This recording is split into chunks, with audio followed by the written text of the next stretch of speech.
നമസ്കാരം. ഭഗവാനിലേക്കുള്ള സമ്പൂർണ്ണ ശരണാഗതി അഥവാ പ്രപത്തി, ഇതിന്റെ ഏറ്റവും മനോഹരമായൊരു ഉദാഹരണമാണ് നാരായണീയത്തിലെ ഗജേന്ദ്രമോക്ഷം.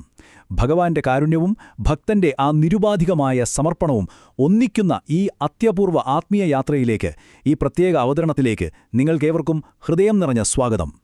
സനാതനധർമ്മത്തിന്റെ ആത്മീയ അറിവുകളുടെയും ജ്ഞാനത്തിന്റെയും ഡിജിറ്റൽ കലവറയായ ജ്ഞാൻ കോഷ് ബഹുഭാഷയിലേക്ക് സ്വാഗതം. നാരായണീയത്തെക്കുറിച്ചുള്ള നമ്മുടെ ഈ പരമ്പരയുടെ തുടർച്ചയായി നാരായണീയത്തിലെ 25ാം ദശകത്തിലെ ദിവ്യ സന്ദേശമാണ് നാം ഇന്ന് അനാവരണം ചെയ്യുന്നത്. ശരി, നമുക്കിതിലേക്ക് കടക്കാം. ഈ കഥയുടെ പശ്ചാത്തലം വളരെ രസകരമാണ്. പ്രധാനമായും 2 ശാപങ്ങളിൽ നിന്നാണ് ഇത് തുടങ്ങുന്നത്. ഒന്ന്, പാണ്ഡ്യരാജാവായ ഇന്ദ്രദ്യുമ്നന് അഗസ്ത്യമുനിയിൽ നിന്ന് കിട്ടിയ ശാപം. അങ്ങനെയാണ് അദ്ദേഹം ഗജേന്ദ്രനായി, അതായത് ആനകളുടെ രാജാവായി ജനിക്കുന്നത്. രണ്ടാമത്തേത്, ദേവലമുനിയുടെ ശാപം കിട്ടി മുതലയായി മാറിയ ഹുഹു എന്ന ഗന്ധർവന്റെ കഥയാണ്. അങ്ങനെ പാലാഴിക്ക് നടുവിലുള്ള ത്രികൂടപർവ്വതത്തിലെ ഒരു തടാകത്തിൽ വെച്ച് ഈ മുതല ഗജേന്ദ്രന്റെ കാലിൽ വന്ന് പിടിമുറുക്കുന്നു. അവിടെ വെച്ചാണ് നമ്മുടെ ഈ മഹാസംഭവം, അതായത് ഗജേന്ദ്രമോക്ഷം ആരംഭിക്കുന്നത്. ഇനി നമുക്ക് 26ാം ദശകത്തിലെ 6ാമത്തെ ശ്ലോകമൊന്ന് നോക്കാം. ത്വത്സേവായ വൈഭവാത് ദുർനിരോധം യുദ്ധ്യന്തം ത്വം വത്സരാണാം സഹസ്രം പ്രാപ്തേകാലേ ത്വത്പദൈകാഗ്രസിദ്ധ്യൈ നക്രാക്രാന്തം ഹസ്തിവര്യം വ്യഥാസ്ത്വം. ഒന്ന് ആലോചിച്ചു നോക്കൂ.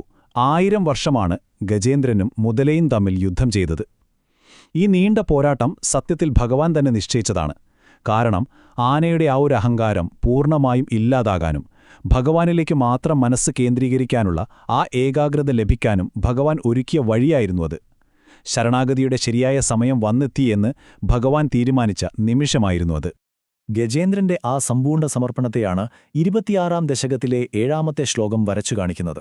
ശ്ലോകം ഇങ്ങനെയാണ്: ആർത്തിവ്യക്ത പ്രാക്തനജ്ഞാന ഭക്തി ശുണ്ഠോത്ക്ഷിപ്തൈർ പുണ്ടരീകൈ സമർച്ചൻ പൂർവാഭ്യസ്തം നിർവിശേഷാത്മനിഷ്ഠം സ്തോത്രം ശ്രേഷ്ഠം സോഅന്വഗാദീത് പരാത്മൻ. വേദനാഥിന്റെ പരകോടിയിലെത്തിയപ്പോൾ പൂർവജന്മത്തിലെ ആ അറിവുകളും ഭക്തിയുമൊക്കെ ഗജേന്ദ്രനിൽ ഉണരുകയാണ്. തന്റെ തുമ്പിക്കൈകൊണ്ട് ഒരു വെളുത്ത താമര പറിച്ച് ഭഗവാനെ സമർപ്പിച്ചുകൊണ്ട് നിർഗുണ പരബ്രഹ്മത്തെ സ്തുതിക്കുന്ന അതിമനോഹരമായൊരു സ്തോത്രം ഗജേന്ദ്രൻ അവിടെ പാടാൻ തുടങ്ങി. ശരിക്കും ഹൃദയത്തിൽ സ്പർശിക്കുന്നൊരു നിമിഷമാണതല്ലേ? ഭഗവാന്റെ അപാരമായ കാരുണ്യമാണ് നാം ഇനി കാണാൻ പോകുന്നത്.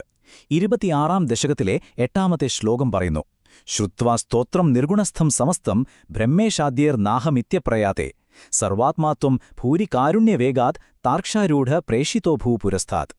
ഇത് വളരെ മനോഹരമായൊരു കാര്യം വ്യക്തമാക്കുന്നുണ്ട്.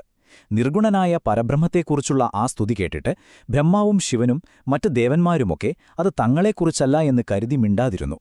എന്നാൽ സർവ്വചരാചരങ്ങളുടെയും ആത്മാവായ ഭഗവാൻ വിഷ്ണുവാകട്ടെ തന്റെ ഭക്തന്റെ വിളി കേട്ട മാത്രയിൽ ഒരു നിമിഷം പോലും വൈകാതെ അതിരറ്റ കാരുണ്യത്തോടെ ഗരുഡവാഹനത്തിലേറി ഗജേന്ദ്രന്റെ മുന്നിൽ പ്രത്യക്ഷപ്പെടുകയാണ് ഉണ്ടായത്.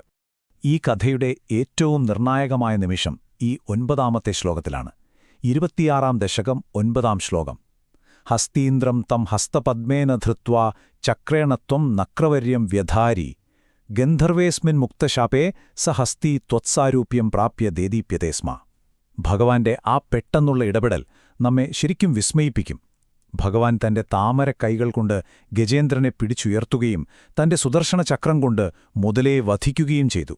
തന്റെ ഭക്തനെ രക്ഷിക്കാൻ നേരിട്ട് ആയുധം പ്രയോഗിക്കാൻ പോലും മടി കാണിക്കാത്ത ഭഗവാന്റെ ആ ഭക്തവാത്സല്യമാണ് നാം ഇവിടെ കാണുന്നത്.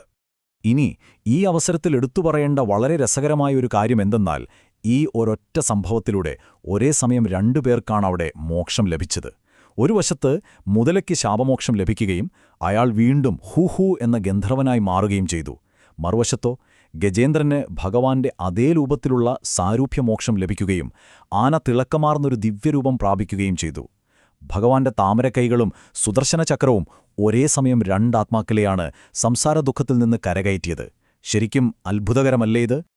ഈ പുണ്യകഥയുടെ ഫലശ്രുതിയാണ് 26ാം ദശകത്തിലെ അവസാനത്തെ, അതായത് 10ാമത്തെ ശ്ലോകം: ഏതതൃത്തം ത്വാംച മാംച പ്രഗേയോ ഗായേത്സോയം ഭൂയസേ ശ്രേയസേ സ്യാത് ഇത്യുക്ത്വേനം തേന സാർദ്ധം ഗതസ്ത്വം ധിഷ്ണ്യാം വിഷ്ണോ പാഹി വാതാലയേശ.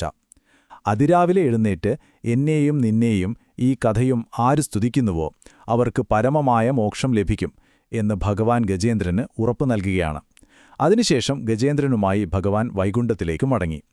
ഹേ ഗുരുവായൂരപ്പ, ആ കാരുണ്യമൂർത്തി എന്നെയും രക്ഷിക്കണമേ എന്നാണ് ഈ ശ്ലോകത്തിലൂടെ നാരായണ ഭട്ടതിരി തന്റെയും അതുപോലെ നമ്മുടെ ഏവരുടെയും സങ്കടങ്ങൾ തീർക്കാൻ ഭഗവാനോട് അതിവിനീതമായി പ്രാർത്ഥിക്കുന്നത്. ഞങ്ങളുടെ ഈ അവതരണം കണ്ടതിന് നന്ദി. ജ്ഞാൻകോശ് ഒരു ബഹുഭാഷാ ചാനലാണ്. ഇവിടെ ഞങ്ങൾ ഇംഗ്ലീഷ്, ഹിന്ദി, മറാത്തി, തമിഴ്, ഗുജറാത്തി, മലയാളം, ബംഗാളി എന്നീ ഭാഷകളിൽ ആത്മീയ അറിവുകൾ പങ്കിടുന്നു. വരും കാലങ്ങളിൽ കൂടുതൽ ഭാഷകൾ ഉൾപ്പെടുത്തുന്നതാണ്.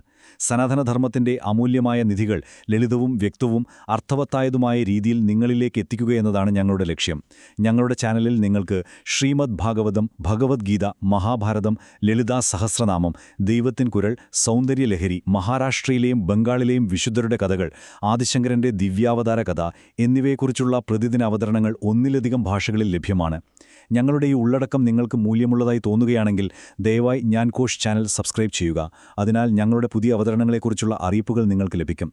ലൈക്ക് ചെയ്യാനും ഷെയർ ചെയ്യാനും നിങ്ങളുടെ കുടുംബാംഗങ്ങളുമായും സുഹൃത്തുക്കളുമായും സമൂഹവുമായും ഈ ദിവ്യജ്ഞാനം പങ്കുവയ്ക്കാനും മറക്കരുത്. സനാതനധർമ്മത്തിന്റെ പ്രകാശം നമുക്ക് ഒരുമിച്ച് തെളിയിച്ചു നിർത്താം. അവസാനമായി ഒരു കാര്യം കൂടി. പൂർണ്ണമായ ശരണാഗതിയിലൂടെ അതിശക്തനായ ഒരു ആനയ്ക്ക് പോലും പരമമായ മോക്ഷം കണ്ടെത്താൻ കഴിയുമെങ്കിൽ നമ്മുടെ ഭക്തിയുടെ വെളുത്ത താമര ഭഗവാന് മുന്നിൽ ഇന്ന് തന്നെ സമർപ്പിക്കുന്നതിൽ നിന്ന് നമ്മെ തടയുന്നതെന്താണ്? ചിന്തിക്കുക.